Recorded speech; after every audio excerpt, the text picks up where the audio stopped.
Já falamos a respeito do que é o humor e o que é o afeto. E também tivemos a chance de falar a respeito das alterações, dos transtornos permanentes do humor, que são a ciclotimia e a distimia.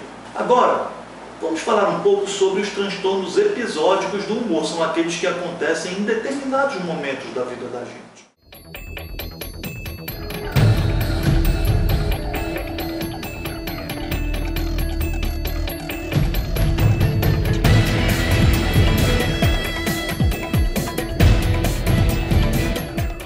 Os transtornos episódicos do humor são representados principalmente pelos momentos depressivos.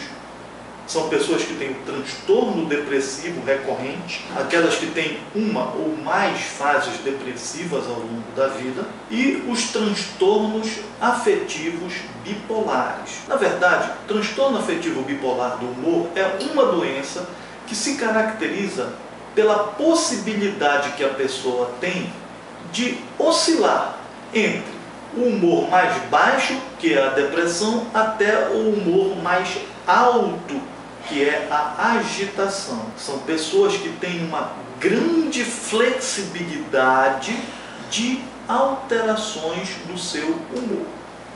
É importante que a gente entenda, que a gente admita, que os transtornos do humor, eles acontecem por dois motivos básicos.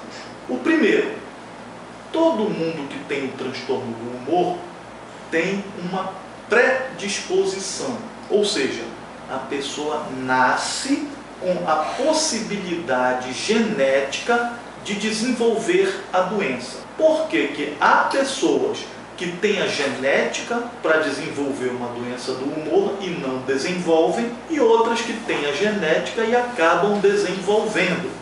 O que determina isso são os fatores desencadeantes. Esses fatores desencadeantes, eles podem ser de diversas ordens.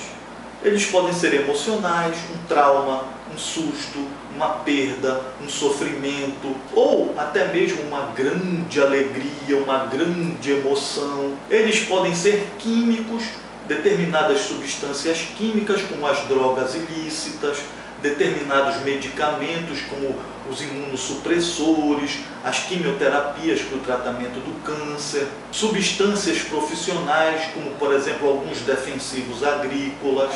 Podem ser doenças clínicas, como hipertiroidismo ou hipotiroidismo, a doença de Addison e outras doenças. Pode ser por fatores mecânicos, por exemplo, queimaduras, fraturas de ossos.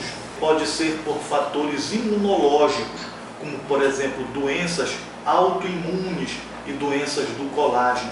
Todos esses fatores podem ser considerados fatores desencadeantes que agem sobre a predisposição genética, causando ou não a doença do humor. Para o fator desencadeante conseguir acessar a genética da pessoa, ela precisa passar por um filtro, fica aqui no meio, entre o fator desencadeante e entre a genética. Esse filtro, ele pode ser um filtro bom, resistente e eficaz, ou pode ser um filtro não resistente, frágil, não eficaz. Que filtro é esse? É a estrutura da nossa personalidade. Uma pessoa que teve uma boa educação, que teve bons exemplos de vida, que desenvolveu estratégias de conviver e resolver os seus problemas, que tem orientações boas de como agir diante da vida, essa pessoa acaba moldando uma estrutura de personalidade saudável e forte, de forma que quando os fatores desencadeantes cheguem no filtro, eles impeçam com que esses desencadeantes alcancem a genética desenvolvendo a doença. Mas as pessoas que têm um filtro frágil, facilmente os desencadeantes vão desencadear a doença.